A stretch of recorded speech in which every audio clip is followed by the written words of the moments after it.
Right. Good morning, everyone. Matt Braden here. Welcome to Coffee Talk. This is a special edition. Usually we do these to kick off the week. This time around, we're going to wrap up the week with this special Coffee Talk with Dr. Terry Madonna from Franklin and Marshall. But before we get into that conversation between Stephanie and Terry, and then all of you folks dropping in questions into the chat, which we strongly encourage you to do. We'll try to mix them in as much as we can. We have a little bit of housekeeping to take care of here. So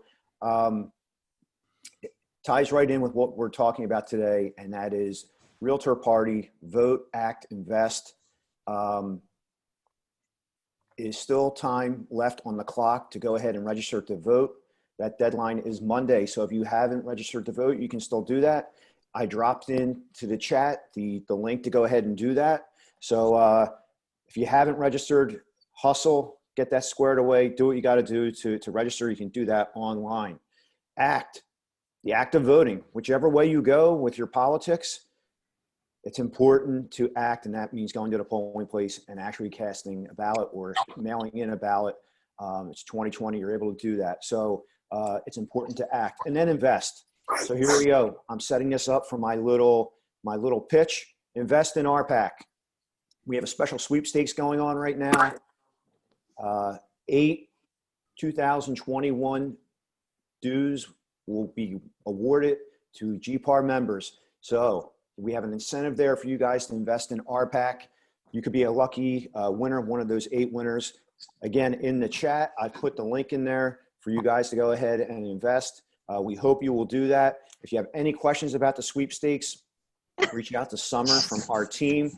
That's Summer, SAMAR, at gpar.org.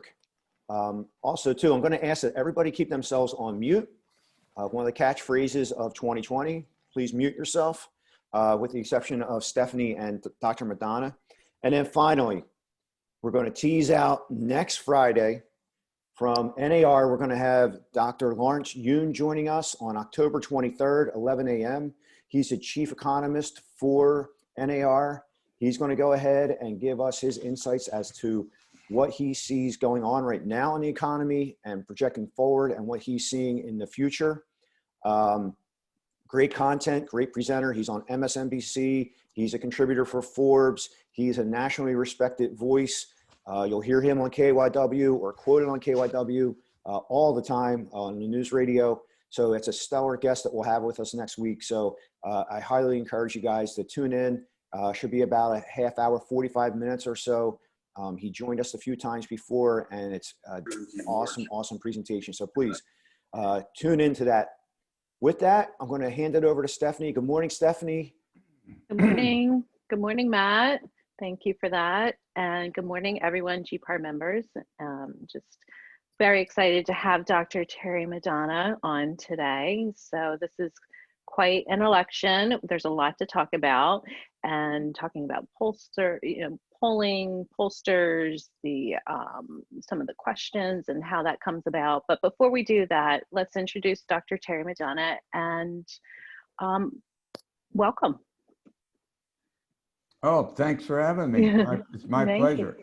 Thank you. Okay, so before we get into that, let's talk a little bit about yourself, about where you grew up, where you went to school, and how you got to Franklin Marshall. Well, I'm a Lancaster County guy, born and bred here. The Italian community of which I'm a part, came over, some in the 1920s, some after World War II. And we had, like a lot of ethnic groups, had a club, Italian American Citizens Club.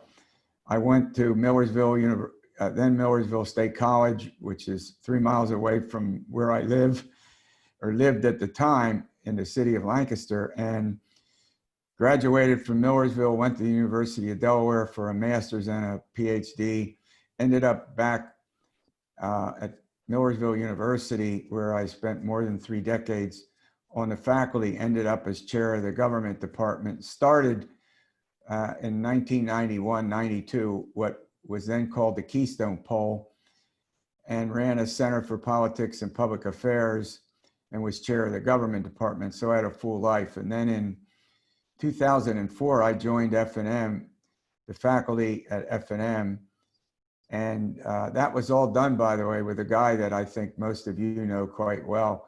I think his name is John Fry, and he's the president of Drexel. John recruited me, and so I joined the faculty, 16 years ago, and I'm still here. Wow. At least for now. Who knows, right? So how did you go from, you were teaching to pollster? Is that a natural transition, or was that? Not necessarily. I mean, I taught the American presidency and American politics, and all of a sudden, polls became very, very important. I mean, polling was done in other states, and at the time there was only one poll, the Pennsylvania poll, that was done by the Pittsburgh Post-Gazette. So because of my interest in politics, covering it, writing about it, you know, it just struck me as we needed more than one Pennsylvania poll. I'm not saying that people didn't drop in, you know, but they didn't do it regularly. So when we started it at Millersville, it was literally done with students. It was a requirement in introductory government class, and if you were doing a politics government course, you know, so students did the interviewing, and it all worked out quite well. It all worked out quite well. So how did you get interested in politics? That's a good question. It was actually through some professors of mine, one of whom ran for office, and he was my mentor. And then I developed a relationship with other professors at Franklin and Marshall College. Millersville, now university, is only about 3 miles away from the city where F&M is located. So I developed a working relationship with a couple of F&M professors who were active themselves in politics, if you get my drift, and wrote and talked about it and taught it. So it just sort of evolved. That's interesting. I mean, history is always great and interesting. So let's talk about polling, and why is polling so important in politics? Yeah. Well, let's start out with the fact that a lot of people stress the horse race, you know, who's winning a particular contest. And it's important, don't get me wrong, but I'm much more for understanding what voters think about the issues, what they prefer or don't prefer that governments do at all levels, what their attitudes are towards a lot of what we might call fundamental values. So for me, for example, we want to know, okay, what do we think about how the two parties, the leaders in the parties, have handled COVID-19, for example? What aspects of that are important to voters? The other thing that, I mean, and we take a look at values. We try to find out what people care about, what they favor, what they don't favor, what policies they want to pursue. Right now, in the polls, the two most important issues are COVID-19 and the economy. Well, what do you expect, right? And so we want to know what people care about and what motivates them. That doesn't mean we don't do, quote, the horse race, end a quote. That doesn't mean that we don't take a look at, you know, the candidates themselves and get into all of that. But there's so much more in polling that I can't get out in a couple of minutes that, you know, we can, that's, I think, very vital to understanding American politics and American government. So what does it take when you do one of these polls? Well, you have to have an interviewing staff, a trained interviewing staff. You have to have a methodologist, somebody who can do the statistical adjustments. To do scientific polling, you have to randomly sample the people you're going to interview. For example, there are companies that apply lists of voters. I need to make sure you're doing your app. Well, What's going on? I think somebody forgot to mute. Go ahead. Somebody forgot to mute. Yeah. So you know, you can go to these websites, yet you have to pay for them. And what you end up with these companies is you get a sample of the 9 million registered voters in the state, and they've been randomly selected. The sample that you get, maybe 3,000 to 4,000. It depends, you know, on the nature of the research. And so, and then you need people to train the interviewers. You need people to monitor them so that, you know, they don't provide information to voters or their mindset, their attitude. That's all very, very important. And then you have to have a questionnaire that doesn't mislead, that you know, is objective in the wording. So it's very complicated. And the Center for Opinion Research at F&M does the poll for me. And, you know, they have people who do this, you know, they have staff people who do it full time, not just the F&M poll, but they're doing other kind of research for professors and for, you know, nonprofits and things like that. So they have a well-trained staff. They have a whole way of going through the process. And it is a process that has to be followed very closely, because you can run into difficulties if you don't follow procedures by our professional organizations that are recommended and workable. So you said there's a whole nother group that comes up with the questions for the polling. No, we do. Or do they? You do. So yeah. No, the Center for Opinion Research does it, and I review it and add and subtract to it as you might expect. And remember, a lot of the questions, like the job performance of our political leaders, like Governor Wolf, Senator Toomey, at least for a while, until his term ends, Senator Casey, you know, you want the job performance, how are they doing? And what's the direction of the state? You know, there are a set of consistent questions that we ask, and that way you can track the results over time. And that's very, very important. And then for the questions, we have the demographics, meaning the gender, the age, the education. I can go through, you know, a whole list of these, where they live. We break down the results by regions. You can't do it by counties because, you know, you wouldn't have enough voters in those counties in a list of Pennsylvania statewide voters. But if you're going, you could do a poll in Philadelphia, for example, and just interview, you know, get a random sample of Philadelphia voters and then just conduct it from those, you know, from the sample of Philadelphia voters.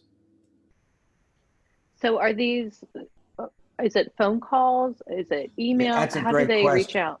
Yeah, that's a great question.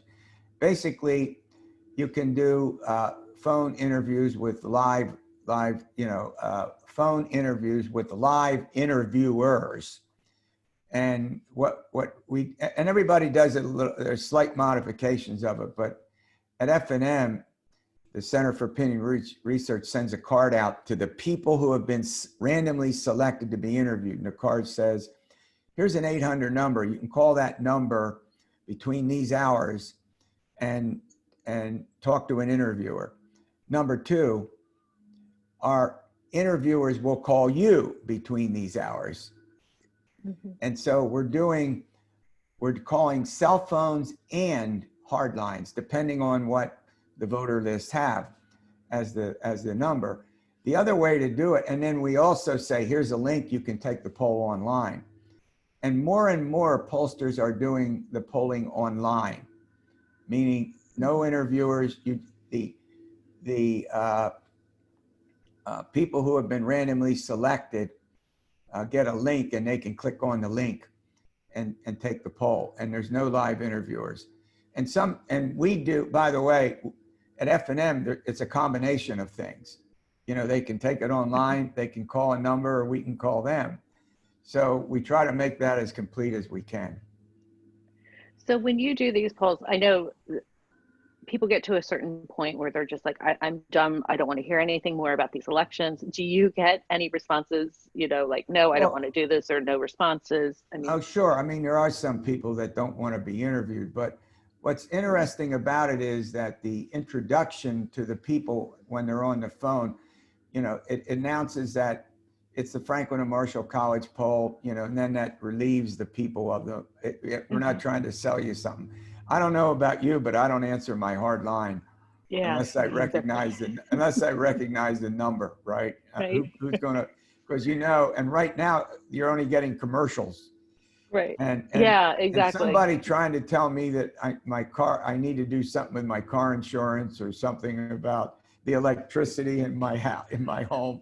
I mean, you know, and I think we're all a little skeptical of the what are they called? Oh, robocalls. How could I forget that?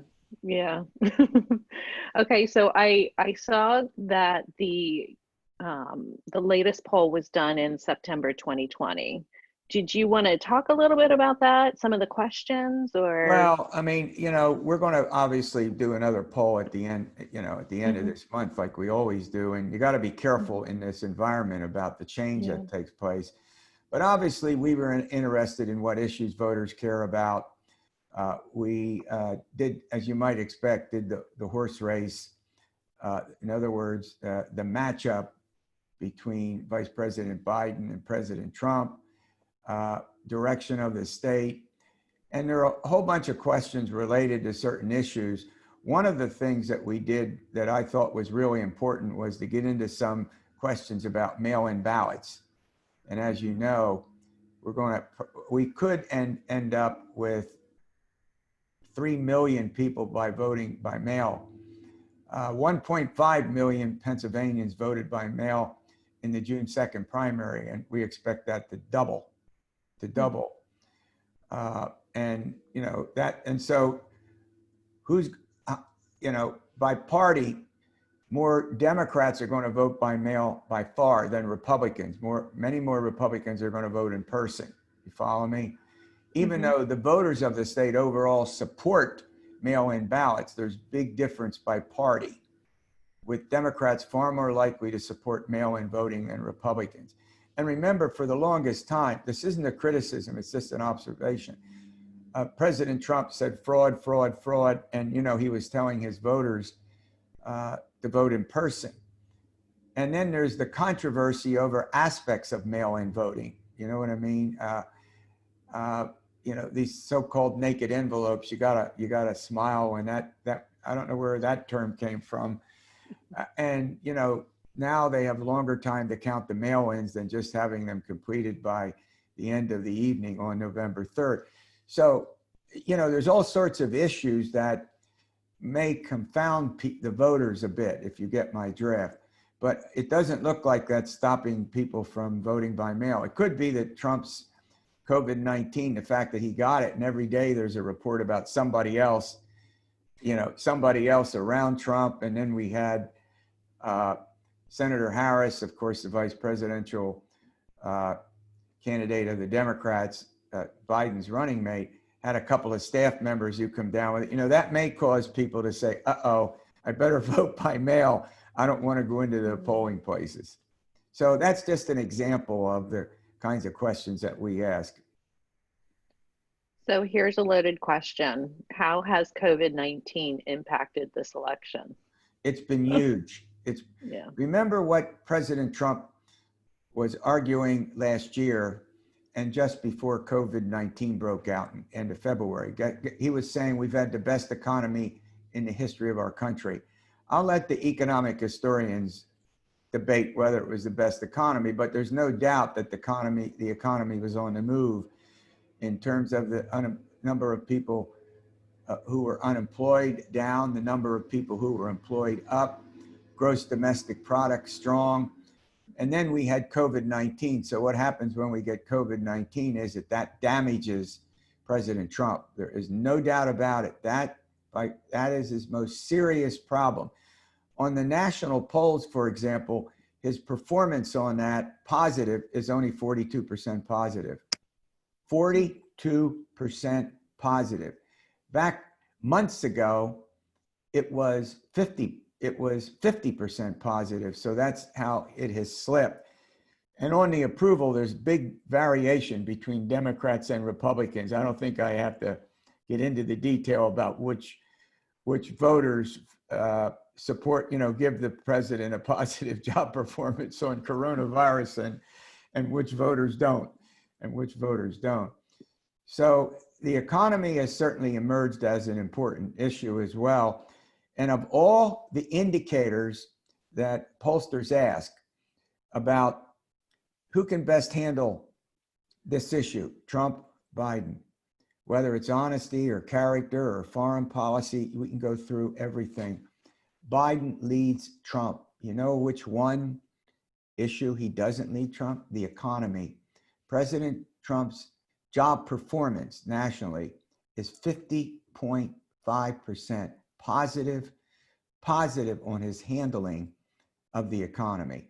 Why do you think that when the president gets up and gives a speech, what's he talk about? He gets in addition to mail-in ballots and the one-sided press, the fake news he refers to it as, he talks about the economy and how much he argues it's been improved since COVID-19. And he says the third quarter, which we're in, will be what? Will show dramatic improvement in terms of his GDP growth. Unemployment will drop, employment will rise, GDP, the economy will grow. Now, the problem with that is that when that gets reported, it's the Friday before the November 3rd election. And I got to watch myself when I talk about the November 3rd election, because look at all the people who are voting. They're actually voting in person. This week, Georgia. And millions of people, I hesitate to give a number because it changes every 5 minutes. But the fact of the matter is that people are voting by the millions already by mail. So anything that takes place between now and election day, you follow me? Mm-hmm. Look, many more people have already cast ballots. And so, you know, I don't know, November 3rd is the official election day, but we see what's going on, including in our state. 1.5 million people, as I said before, voted by mail in this state in the primary, and we expect that to double. Interesting. Okay, so I have more questions for you, and I see some more questions coming up in the chat, but I think, do you have a presentation that you want to give our members? Well, yeah, let me just, we're doing a lot of Q&A. Let me get into a couple of the big, here's the situation right now. Donald Trump won Pennsylvania by 44,000 votes, and he won 304 electoral votes, actually 306. Two of his electors didn't vote for him when the Electoral College met in December 4 years ago. And by the way, some of Hillary's electors didn't vote for her. The Electoral College is another issue for another time because it's very complex and we have to go back to the Constitution. So basically what happened, Trump won because of his support in small towns and rural parts of Pennsylvania, Ohio, Michigan, and Wisconsin back in 2004.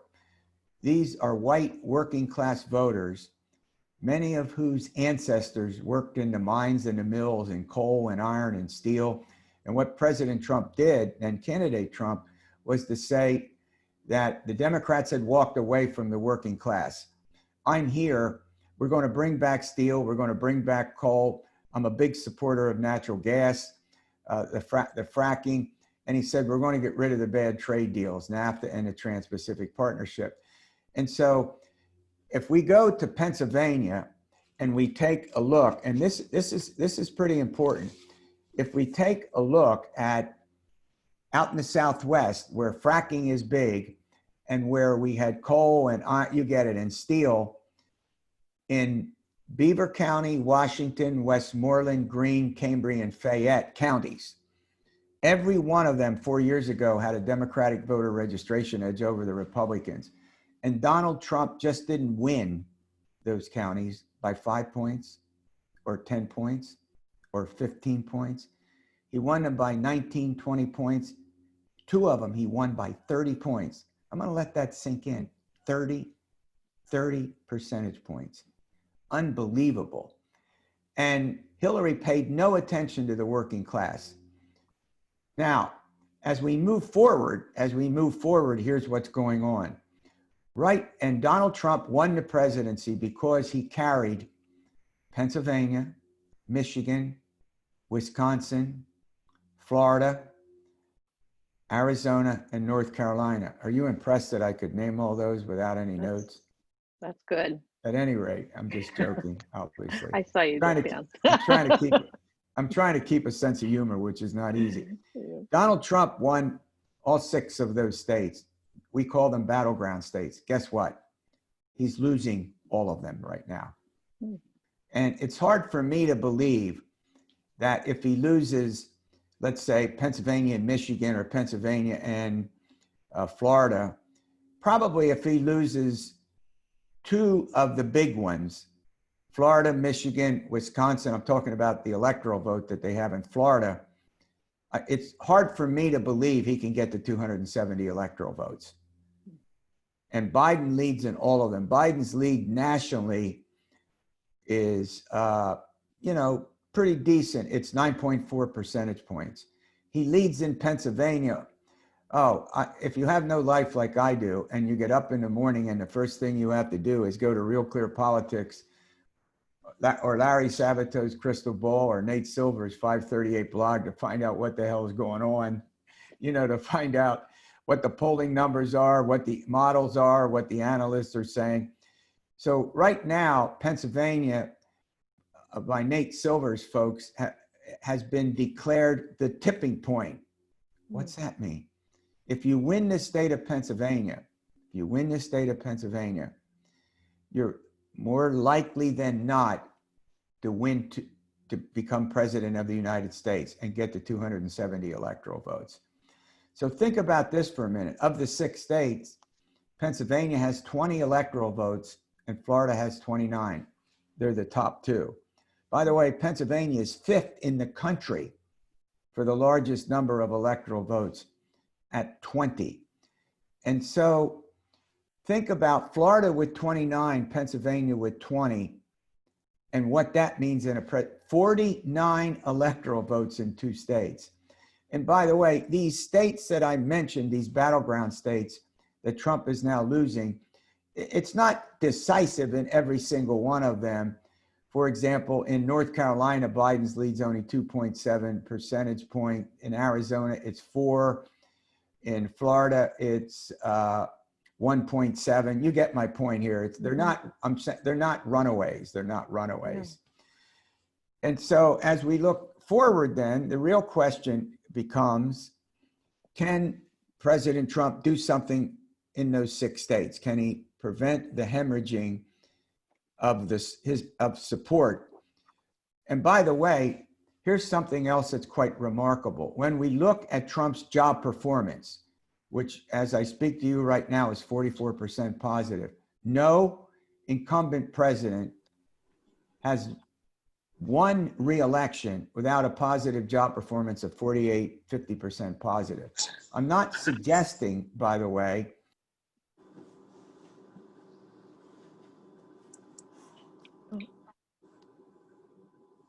Matt, I think you muted Dr. Madonna. Didn't touch a thing. Am I back? Yeah, it's Matt. He has control. I don't control. Go ahead, anything. you're back. All right.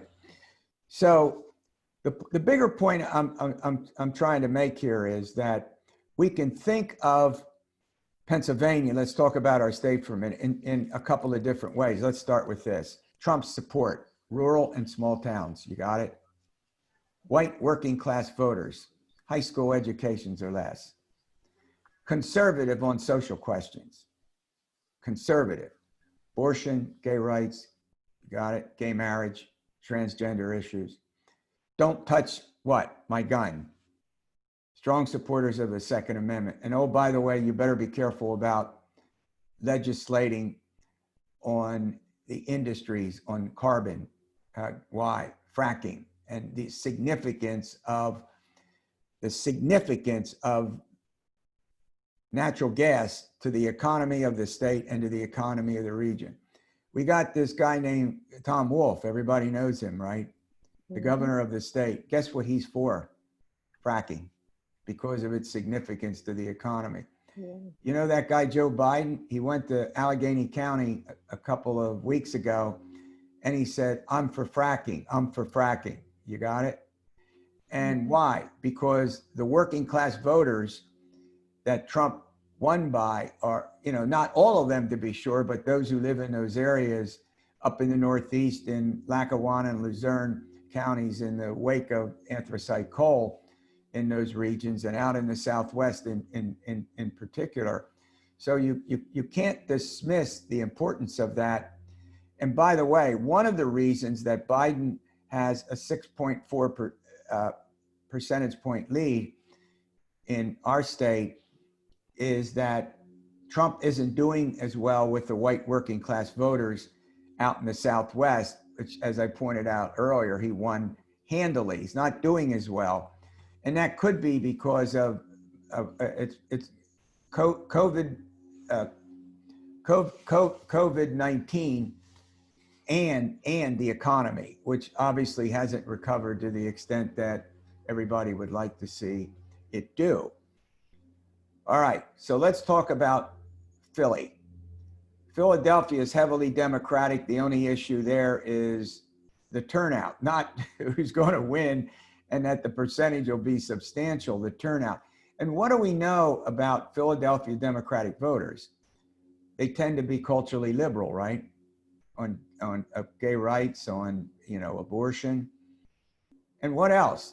Gun control. You get it? The exact opposite of Donald Trump's core support. Not everywhere, but you get the point. Core support. And what about the environment? Well, we know about the environment when we talk about city Democrats, carbon tax, you get it. The whole business, very different from rural and small town America that I've been describing. All right, let's go to the suburbs. We have seen in the last couple of election cycles, huge change in the suburbs across our country, and particularly in Buckchester, Montgomery, and Delaware counties. They're populous in terms of the number of voters that live there. And what do we know about them? Well, let's go back to 2018, 2 years ago. In a Democratic sweep in the midterm election, the Democrats won 41 congressional district elections, 41. They netted 40. That's why we now, what's her name? Oh, Nancy Pelosi. I can't forget Nancy. Nancy Pelosi is speaker. You got that? And so what are we talking about here? We're talking about, in our state, the 4th, the 5th, and the 6th congressional districts swung from Republican to Democratic, basically Montgomery, Delaware, and Chester counties. Now, it's true, back in February of 2018, the Pennsylvania Supreme Court redrew the congressional boundary lines that certainly helped Democrats, favored Democrats by the redistricting.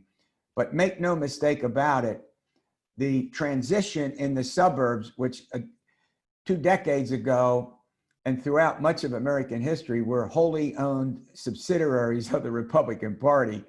And now that change has taken place. And I think there are a couple of reasons, but I want to talk about 2. College-educated women have moved sharply away from the Republicans. Even some college-educated Republican women have moved. Not all of them, to be sure, but what do we know about it? Cultural liberals, right? Climate change, gun control, exactly the opposite of Democrats in the working class areas of our state and around the nation as well, particularly up in the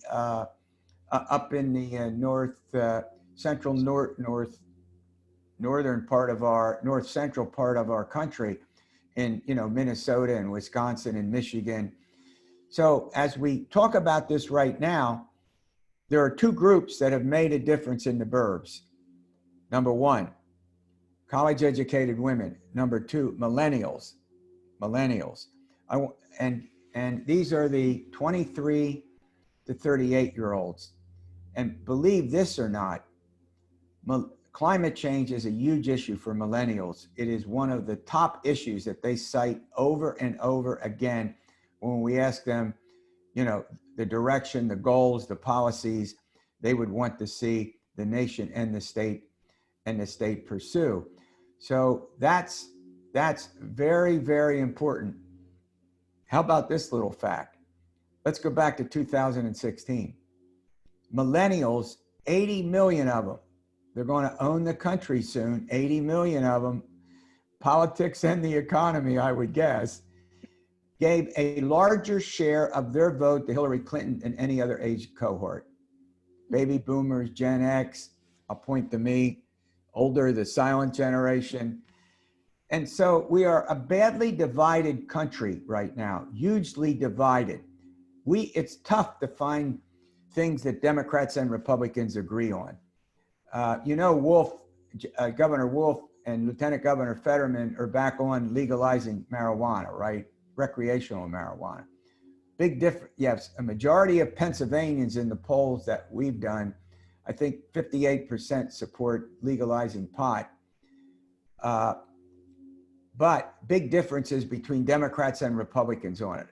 I often joke and say the only thing I can get Democrats to the only thing Democrats and Republicans agree on is medical marijuana, and that's just throwing out one of the few things that they agree on. And so the fact of and then you have one other thing I'll point out. Think of a capital T up through the heartland of the state. You got it, and the capital T across Route 80. And I'm sure you Philadelphians drive across Route 80 every day.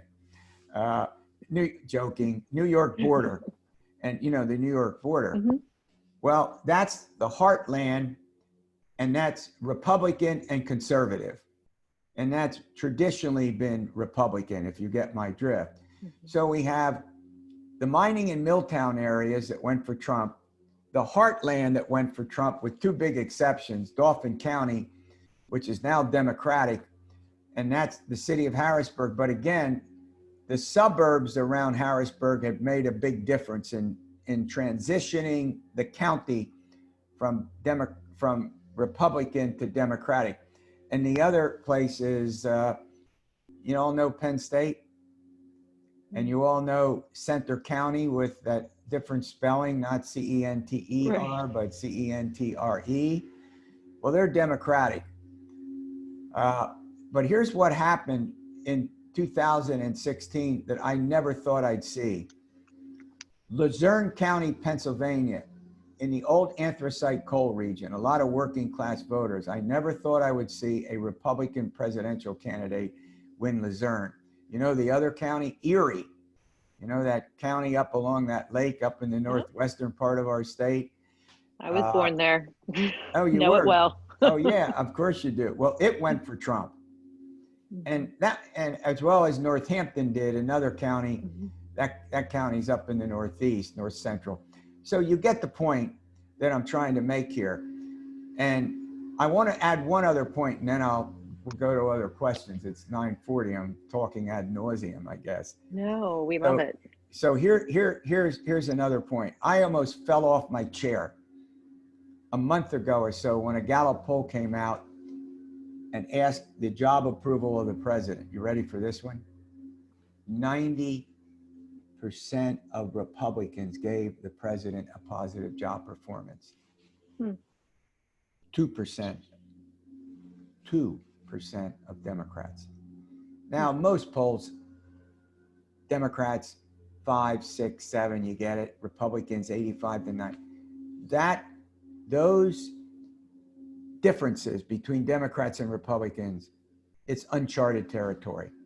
Uncharted territory to have these differences on the president's job performance. That's why, until recently, the polling numbers that I gave you in the battleground states had remained static. President Trump got hurt in the battleground states and nationally for his handling of COVID-19. And you all can decide whether you like it or not. I'm just saying in the polls, it certainly didn't help him. It drove Democrats away, didn't drive so many Republicans away, with the possible exception of college-educated Republicans. And this is also pretty relevant when we're getting into what hurt the president, is he seemingly didn't attack COVID-19 to China, and it comes up in every debate and every discussion. He didn't attack it with masks and he was very casual about masks and social distancing. And so there isn't any doubt that that's had an effect as well. So we have about 15 minutes or so. Yeah, I just wanted to ask you a question. When you do the polling, when you ask a question and you find it intriguing, the results that you're getting back, do you drill down to find out a little more information in No. like climate? There's only the interviewers only ask the questions that are on the poll. Now, some follow-up questions, we're already part of. They get a poll, and they ask the questions. They don't deviate from those questions. They don't add or subtract to them. You got it? You can't influence by what you say the interviewee. That's very important. Okay. Good question. All right. So we are coming up on the last 15 minutes of our coffee talk, and we have a few questions in here, but I just wanted to ask you a quick question about the 2016 and the polls that seemed to miss the mark in 2016. Why did that happen? All right, quickly, the national polls, Hillary Clinton won the popular vote by 2.1 percentage points. The national poll average was 3, well within the margin of error. It was the state polls that had a problem. And we did it, the Center for Opinion Research did an exit poll to find out. And other pollsters have taken a look at their methodology, at their sampling techniques, at the questionnaire, you know what I mean, how they did the poll. But here's the important thing. In Pennsylvania, where we were off for the first time, I'll just leave it at that. And we were off decisively. Here's why. We did not conduct our interviews were done 10 days before the election. You got it?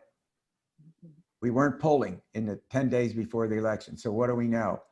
A huge percentage of voters within 10 days made up their mind or changed their mind. The overwhelming percentage of them went to Trump.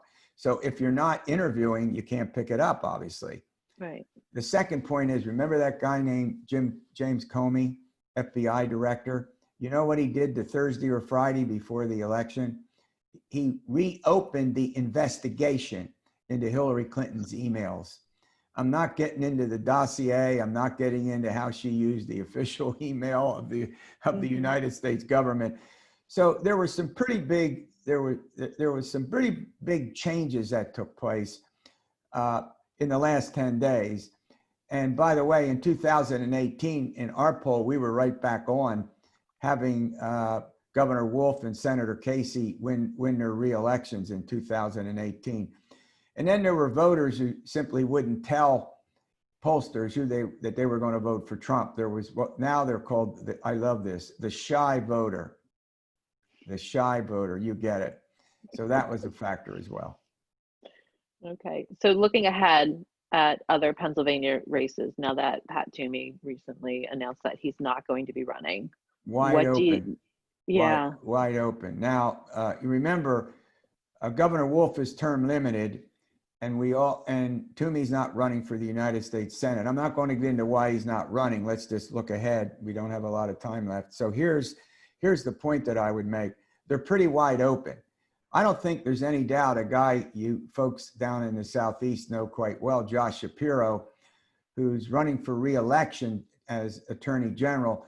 I don't think there's any doubt. He won't talk about it, nor should he, while he's running for another office, but it looks like he's going to run for governor. And John Fetterman, the current lieutenant governor, we'll have to see what he decides. I'm mentioning the two most high profile individuals who might seek it. Fetterman could run for Senate. He could run, and he would have to face Josh Shapiro, which would be, I think, not an easy task. And then look, there are 9 Republican members of Congress now and 9 Democratic members. Look to see if any one of them seek the nominations to either the Senate or the governorship. It's a pretty wide open election. It's going to be a lot of fun to cover, trust me. And it's as wide open as we've seen in Pennsylvania politics in decades. both of them, both seats. Very interesting. Okay, so I'm looking through the questions here. I don't know if Matt's online yet, but it looks like you covered a few of them. We talked about Pat Toomey. Matt, do you see anything that pops out that I might have missed? Well, I can talk about Pat Toomey if people want me to. It's up to Yeah, you. why? I think a good question Yeah. is why is he tapping out? Well, that, of course, like every politician who retires, who doesn't seek another term, they want to spend more time with their family. And by the way, I'm sure that, you know, there's a certain truth to that. I'm not saying it's not true. Toomey believes in term limits. He served 3 terms in the Congress, in the House, in a district up in the Lehigh Valley. And when he decided to leave the Congress, the lower house, he said, I believe in term limits. And so now, then he ran for the Senate, and now instead of seeking a 3rd term, he said, you know, the same thing, that he believes in term limits. There are other factors. Some might say that he doesn't want to go into a real tough election. You know, make no mistake. Remember what happened with the Democrats and the fact that once you throw in the Philly suburbs and other suburbs around the smaller cities, the 3rd-class cities in our state, you've got a remarkable number of voters. You got it. Take the cities and the suburbs. There are obviously more voters there than are in the rural parts of our state. And so it could be that he just did, and this has been speculated, and it's just speculation, that he didn't want to go through a lengthy and tough campaign. And by the way, he's a tough conservative on taxes, spending, regulation. He's for school choice. And there's one area where he's moved away from the conservative orthodoxy, and that is background checks for people who want to buy guns. And he has a bill and supports in expanding the background checks, and that's not normally a conservative position. But I just wanted to point that out. That's not why he's running or not running, but you know. So go ahead, Matt. Go ahead, Steph. So I'm curious to know, we're talking about the presidential election. Is there an underlying, like 2018, you mentioned it moved from Republican to Democrat. Do you think it swings each time, Yeah. or do you? No, well, it depends. I mean, you know, Obama won in 2008, and then we had the Tea Party election in 2010. It's called the Tea Party because they were around and moving conservatives, and the Republicans captured Congress. That's just a fact, and I'm not certainly going to predict what's likely to happen, but as we move forward, we do have some very big differences between Democrats and Republicans. And as I pointed out, the Republicans have to find a way to reach suburban voters, particularly college-educated women suburban voters. I think that's their single most important challenge. Go ahead, Matt. So looking forward to November 3rd. Usually there's exit polling and that kind of stuff. Given that there's mail-in ballots and all that sort of thing going on in this election, what relevance does exit polling have in this election? Oh, I think it'll be relevant. Remember, those people will have voted, and once their votes are counted, and boy, is that complicated. Different states have different ways to do it, and in our state, for example, they can't begin to count, separate the envelopes, and I didn't even get into that problem with mail-in voting. The Pennsylvania Supreme Court has said 3 extra days. You got it? So they have until Friday of election week to count the ballots, as long as they're postmarked by November 3. And then if people, you get 2 envelopes and a ballot.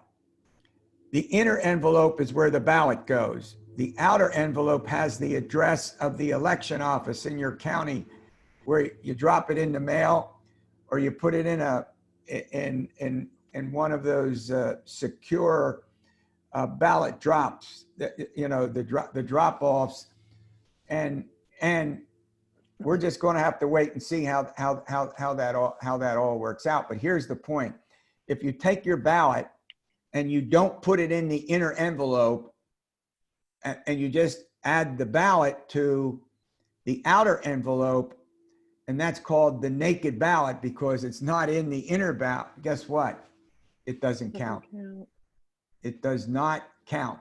And that's what the Supreme Court has said. So this is going to be, and many experts think not only will it be days, but it will be weeks before we know the outcome, particularly if the elections are close in states. If they're not, probably not. But in the 2000 and let me get this straight. In 2000 and in the primary in June 2nd, with 1.5 million Pennsylvanians voting by mail, almost 50% of the total vote, it took 2 full weeks to certify the elections. Hear what I said? Yeah. Now, election folks are working hard to adding staff, you know what I mean, and preparing themselves for the flood of mail-ins, which they're already getting in many states. And of course, you can mail-in vote now in our state. Was there an issue with the naked ballot that you talked about and how do you know what the percentage of those that were thrown out or No. Was it a large? Well, now remember this now applies now. It's moving forward. Okay. So we're going to have to wait and find out. At least I don't think there was any, I didn't see any debate about the envelopes and the ballot in the primary. Okay. So we had a question jump into our chat about exit polling. Is there any exit polling that's going on as it relates to mail-in balloting or mail-in voting right now? That you know of? No. Well, because in many, they're not counted. Yeah. You know what I mean? Got it. So now, yeah, anything before, I think November 3rd would be considered, pre-election polling. Now, I'm not saying it gets complicated in some states, but it'd be pre-election. I think you have to wait until the election's over and the votes get counted. So I know earlier. Well, no, you can go back and call. Yeah, go ahead. We were talking about electoral college and votes and all that stuff like that. When does the electoral college get together to do their work? In December. We vote in the first Tuesday after the first Monday in November, and the Electoral College meets in early December. And by the way, back in the day, in 2000, George W. Bush against Al Gore, it took 36 days to have that election resolved because of a recount that was going on in the state of Florida. Mm-hmm. And the Supreme Court of the United States ended the recount, and because Bush was ahead, he got the electoral votes of Florida and hence reached 270 electoral votes in the presidency, despite the fact that Al Gore won the popular vote. I think something we learned a little bit about in 2016. Do you see this election going to the courts? Oh, I would be stunned in close elections in states if there weren't lawsuits, perhaps by both campaigns and both parties. I would be surprised if that wasn't the case. So there's another reason the election for conclusion, certification, might be held up. This is going to get very, very well. First of all, in the last week, President Trump's campaign lost two cases, one before a Philadelphia judge and one before a federal judge, having to do in large part with poll watchers. And so, in close elections, and particularly with mail-in balloting, you can see where this is going to go. Mm-hmm. Go ahead, Matt. Do we have any more questions? No, I think we're good, Stephanie. Yeah, we're good. Well, look, I want to thank you. Good luck, and everybody stay safe. Yeah, thank you so much for joining us. It's been great information. I know our members were really excited to hear you speak. I know Matt and I were, so Oh, thank well. you. All right. Have And fun, everybody. Please say Enjoy- thank you to your wife for helping us out with this today. I will. She runs a, She's she's a awesome. smart one in the family. All Have right, a good G-Par. one. Bye-bye. Take All care. right, Tune thank in you. next week, guys. Dr. Lawrence Yoon on Friday. We'll obviously send out some reminder emails to everyone. And again, the register to vote deadline is Monday. So thank you very much for tuning in. I'll hand it off to Stephanie to send us off into the weekend. All right, guys, have a great weekend. Stay dry today, and we'll see you next week. All right, take care. Bye. Bye.